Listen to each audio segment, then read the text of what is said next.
بسم الله الرحمن الرحیم. تاسو ډیره مننه بونیر نیوز او نیوز الرټ بونیر. نو تاسو ته معلومه ده چې منظور پښتون د پښتون تاپوز مومنټ مشر هغه پرون د پولیسو خوا د شپې په چاپاواله گرفتار شوی دی. نو خبره دا ده چې تا خبره وکړه منظور پښتون د قام بچی دی، هغه چې کومه دهشتګردي په دې وطن تیره شوه په هغې کې شیلینګونه، په هغې کې بېکورۍ، په هغې کې دماکې، په هغې نتیجه کې د هغې هغه راپاڅېدلی و. بیا هغه تحریک تاسو ته معلومه ده چې په 2 کاله کې هغه دې ځای ته راورسېد. یو ډېر په پرامن او د عدم تشدد په بنیاد باندې چې کوم تحریک و هغه چلوي او په دې ملک د آیین او د قانون په دایرو کې دنده من خپل چې کوم دی هغه حقوق غواړو. چونکې پښتونخوا ملي پارټۍ سره زما تعلق دی، داسې زمونږ پارټي چې کوم ده هغه بالکل د پی ټي ایم چې کوم مطالبات دي 100% د هغې حمایت کوي او په دغه لار کې چې کوم دی د منګه د پی ټي ایم په هر جلسه جلوس کې چې کوم دی غیر مشروط طور چې انشاءالله د هغې سره په دې کې ولاړ یو، ځکه چې دا د دې قام بچي دي، د دې وطن بچي دي. منظور پښتون چې کوم دی هغه تاسو ته پته را چې په دې وطن کې کومه دهشتګردي تېره شوه،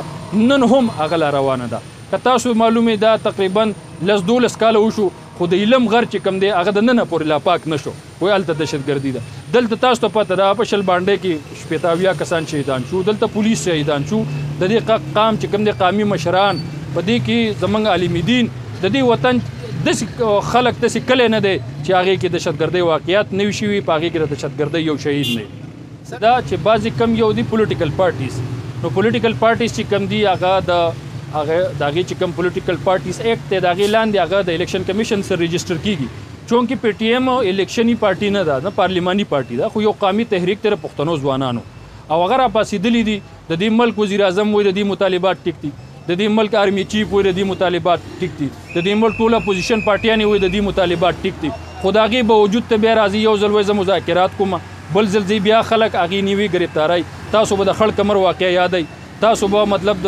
ارمان لونی واقعه یادئ چې تر اوسه پورې دومره واقعګانې وشوي. تاسو د ننه پورې تاسو میډیا والا خلک کې تاسو یو واحدنې یو خبر نشئ پیدا کولی چې تاسو دا ووایئ چېرې پی ټي ایم والا چېرته ورانې کړی دی، څه څیزونو ته یې اور لګولی دی، چېرته ګاډي مات کړي دي، شیشې مات. ډېر په پرامنه طریقه سره دا د دې قام هغه بچي راپاڅېدلي دي چې دا د دې دهشتګردۍ په دې جنګ کې دا چې کوم دی دا رالوی شو، دوی دا ستونزې ولیدي، دا بېکورۍ ولیدي، دا کډوالۍ ولیدي، دا چیک پوسټونه، دا کرپیانې ولیدي، دا سختې ولیدي. نور ځوانان چې کوم دی په دې پوه دی چې یاره دا وطن کې امن راشي، چې موږ ته روزګار راشي، موږ ته تعلیم راشي او موږ د دې جنګ جګړو د دې انتها پسندۍ د دې دهشتګردۍ نه چې کوم دی نور سر بیشتره چې کوم دی ستا مخالفین چې دي هغوی پکې دا الزام لګوي چې یاره دا چې کوم دی نو ایجنټس دي،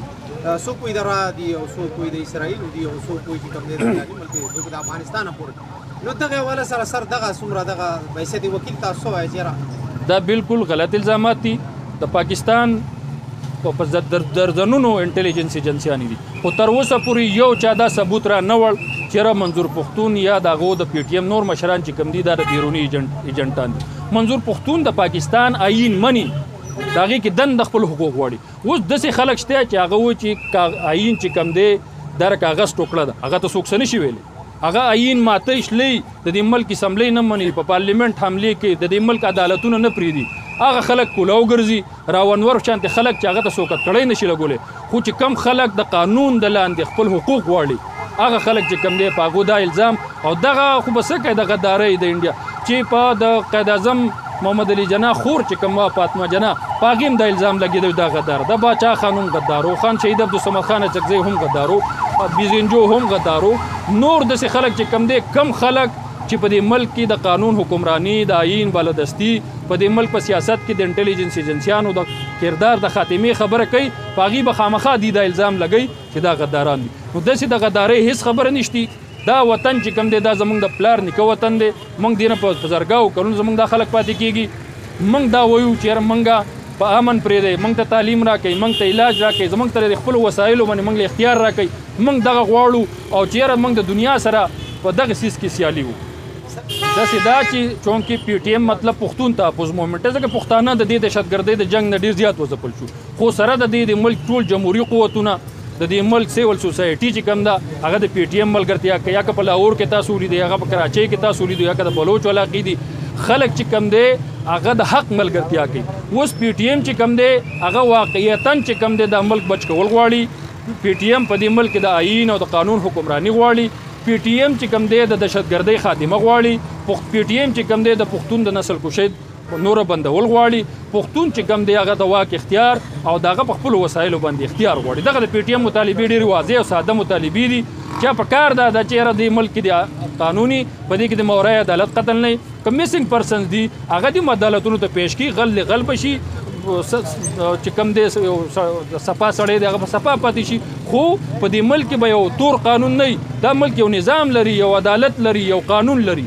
موږ دا وایو چې منظور پښتون چې کوم دی هغه د زر تر زره چې کوم دی هغه رها کړی شي او که دوی دا نه رها کوي دوی دې کوي خپل ظلم خدا یو خبر دی واوري چې ظالم همیشه دپاره د دوی زورور نه مظلوم چې کوم دی د همیشه لپاره کمزور نه موږ خپل چغې چې کوم دی خپل مینت چې کوم دی هغه په دې سړکونو په قرآن نه طریقه منئ په قرآن نه احتجاج چې کوم دی هغه موږ کوو